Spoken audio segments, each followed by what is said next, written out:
Este tema que vamos a tocar hoy se llama Lectio Divina o lectura orante de la palabra de Dios. Sin desmerecer a nadie, pero quizás sea algo que más nos suene a nuevo, por lo menos en su momento a mí me sonó a nuevo, porque no es lo más cotidiano, ¿no? Pues leemos la palabra de Dios y la meditamos y, bueno, y vamos andando, ¿no? Comento tres cositas antes de ir a cómo sería la estructura de esto. ¿Qué es esto de la Lectio Divina? Es una metodología de reflexión y oración de un texto de la palabra de Dios. Una metodología de reflexión y de oración. No solamente reflexionar, porque otros también estudiosos que leen la palabra de Dios lo hacen para un exégesis, tampoco es eso, ¿no? O para estudiar para un examen, tampoco es eso, ¿no? Esto es una metodología de reflexión y oración de un texto de la palabra de Dios. Segundo, es una práctica monástica. O sea, yo, como no soy monje, estoy salvado si me equivoco de algo porque no lo sé. Dijera San Agustín, si cuando le preguntan qué es el tiempo, él dijo, si no lo sé me lo pregunta, si no lo sé me lo pregunta, y si me lo pregunta no sé cómo decirlo. Esto es más o menos la misma cuestión. Es una práctica de los monjes que para promover la comunión con Dios, fíjese, no dice para promover que leamos la palabra de Dios, sino para promover la comunión con Dios, eso que hablábamos recién en la homilía de Moisés con Dios, Dios con el pueblo, y para aumentar el conocimiento de la palabra de Dios, aumentar el conocimiento de la palabra de Dios. Ese conocimiento no es simplemente haber leído mucho de la palabra de Dios, sino que es tener una experiencia de Dios con la palabra de Dios, porque Dios me está hablando a mí. La tercera situación es que es la Sagrada Escritura tratada no como un texto que voy a estudiar, sino como una palabra viva que voy a rezar. Pues nosotros en el seminario, cuando yo estudié allí en Córdoba, se nos decía que todo esto se estudiaba de rodillas. No era simplemente agarro la Biblia y leo, porque no es una revista o un libro común, no, es la palabra de Dios, entonces tengo que rezarla de un modo adecuado. Entonces, es la palabra de Dios viva para rezar. Un último punto es el tema histórico. ¿Qué personas, obras o su espiritualidad influyeron en este tema? Bueno, uno fue el presbítero Orígenes en el siglo III, otro fue San Ambrosio, obispo, quien bautizó a San Agustín en Milán, San Agustín, obispo también, San Benito Abad, que funda los benedictinos, Guigo, que era un monje cartujo en el siglo XII, después aparece en la Dei Verbum, en el Concilio Vaticano II en 1965, y ya en este siglo XXI el Papa Benedicto XVI. Ahora vamos a ver cómo se debe realizar, antes de realizarla, la lección. En primer lugar, invoco al Espíritu Santo y hago silencio. Por supuesto que esto debe ser en un clima también de naturalidad, no. Cuando vamos a rezar no tenemos los dos foquitos y la maquinita, no, el teléfono. Vamos a rezar en un clima donde yo me sienta cómodo, invoco al Espíritu Santo, hago silencio y escuchen esto, junto con Jesús voy a leer el texto de la palabra de Dios. Junto con Jesús voy a leer la palabra de Dios. Pues si yo estudio para aprender o para hacer una exégesis, bueno, quiero aprender eso, pero no sé si voy a invitar a Jesús a eso, porque es una cuestión fría. Acá no. Acá voy a juntarme con el Señor y vamos a leer juntos la palabra de Dios. Y esto lo vamos a hacer en 5 pasos.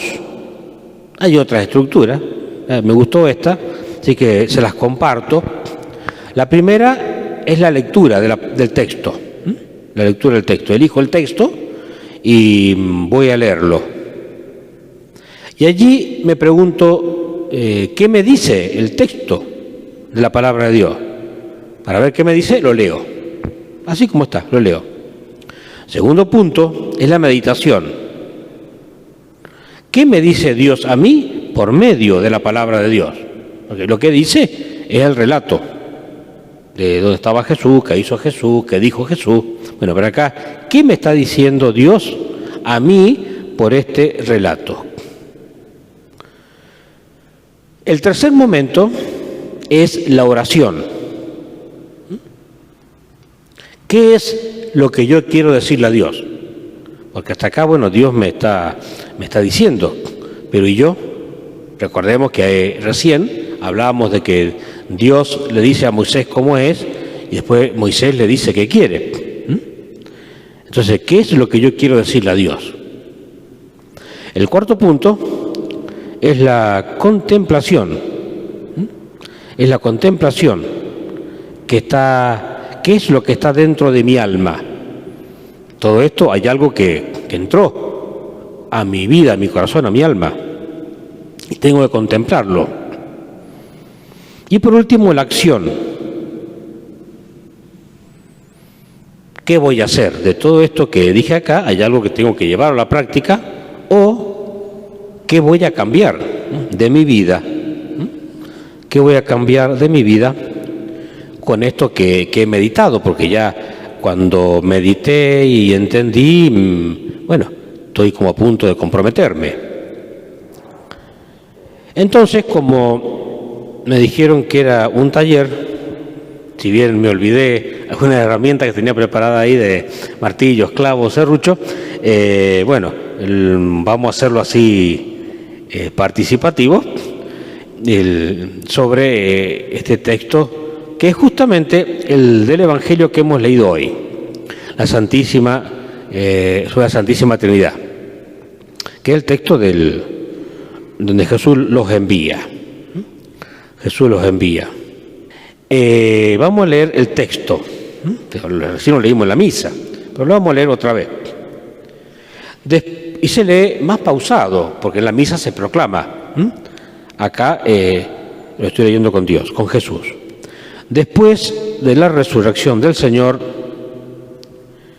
los 11 discípulos fueron a Galilea, a la montaña donde Jesús los había citado. Al verlo, se postraron delante de él. Sin embargo, algunos todavía dudaron. Se acercó Jesús y les dijo: yo he recibido todo poder en el cielo y en la tierra. Vayan y hagan que todos los pueblos sean mis discípulos, bautizándolos en el nombre del Padre, y del Hijo, y del Espíritu Santo, y enseñándoles a cumplir todo lo que yo les he mandado. Y yo estaré siempre con ustedes todos los días, hasta el fin del mundo. Como no estamos en la misa, no lo anunciamos, ni lo besamos, ni lo proclamamos al final. Simplemente, bueno, yo tomé el leccionario, pero lo hacemos con la Biblia generalmente, ¿no? Bueno, esta es la primera parte. ¿Qué me dice el texto? Ya lo hemos leído. ¿Qué me dice el texto? Hemos leído el texto con Jesús. Y fíjense que hay algo lindo que cuando uno lo lee así pausado, es como que va adentrándose en esas situaciones del lugar donde Jesús iba diciendo todo esto y se nos va quedando. El segundo momento, que es la meditación, es qué me dice Dios a mí por medio del Evangelio que acabamos de leer. Bueno, si yo tuviera que hacer en este momento la lección, podría decir, bueno, Jesús resucitado está pronto a ascender a los cielos y les va a dejar los últimos mensajes. Pues fíjense que no repito todo el texto, sino lo que me deja: vayan y hagan a todos mis discípulos, o sea, la evangelización. Y lo otro que es, bueno, por medio del bautismo, bautizándolos en el nombre del Padre y del Hijo y del Espíritu Santo. Entonces fíjense que es como que vamos dejando ciertas hojas para ahí empezar a quedarnos y encontrarnos con los frutos. Vayan, ¿no es cierto?, y hagan a todos mis discípulos, evangelicen todo el mundo y bauticen. Eso es lo que Dios me dice a mí por esto. ¿Qué quiero yo decirle a Dios ahora? Una vez que ya tengo en cuenta estos dos puntos. Bueno, que quiero comprometerme con la misión de la Iglesia como bautizado.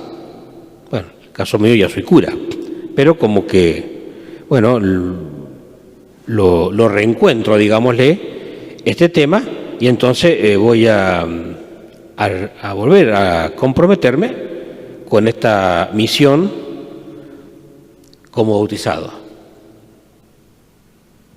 y empezar a evangelizar o seguir evangelizando, y también como cura bautizando.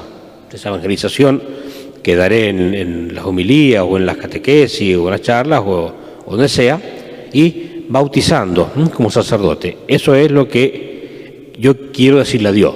Quiero hacer, anunciar tu palabra y bautizar en tu nombre. Pasamos al cuarto punto, sería la contemplación que está dentro de mi alma. Y ahí está difícil. Dentro de mi alma está mi pertenencia, descubro que está mi pertenencia a la Iglesia por el bautismo. Yo siempre digo que acá sucede una cuestión curiosa que no sucede con los otros sacramentos. Y es que la mayoría hemos sido bautizados cuando éramos pequeños, entonces no recordamos esa parte. Me han dicho que estoy bautizado, porque en mi época ni foto tengo.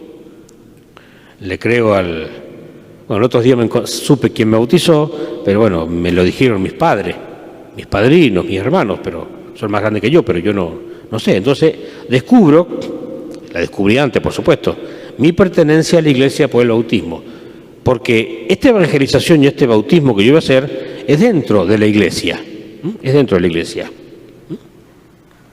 en cualquier lugar que esté. Y por último, la acción. ¿Qué voy a hacer o qué voy a cambiar? Por ejemplo, una cosa que se podría realizar como respuesta a todo esto sería participar en la misión del Sagrado Corazón del 1 de junio. Una cosa concreta, porque habrá gente a la cual habrá que evangelizar y gente la cual no está bautizada, y a partir de ahí se puede hacer un caminito para catequizarlos y bautizarlos. Se me ocurre eso. Y en cuanto al tema de qué se puede cambiar, qué puedo cambiar, bueno, quizás uno por ahí se pone pasivo, entonces dejar esa pasividad cristiana y empezar, ¿no es cierto?, a ser un cristiano más activo, sobre todo en este tema de la misión.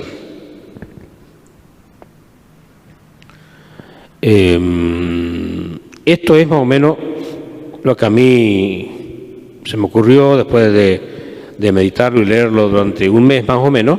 Lo fui simplificando, porque quizás ahora cuando se vayan se van a olvidar todo esto, se van a olvidar los puntos. Entonces, bueno, por lo menos que quede la idea del ejemplo de cómo se puede ir haciendo. Este es un modo.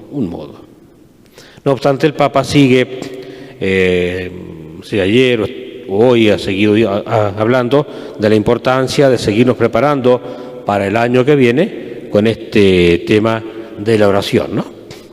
Tampoco significa que ahora todos vayan a rezar así, porque también es válido lo que los otros padres han dado, ¿no es cierto?, y lo que los que seguirá dando después, ¿no?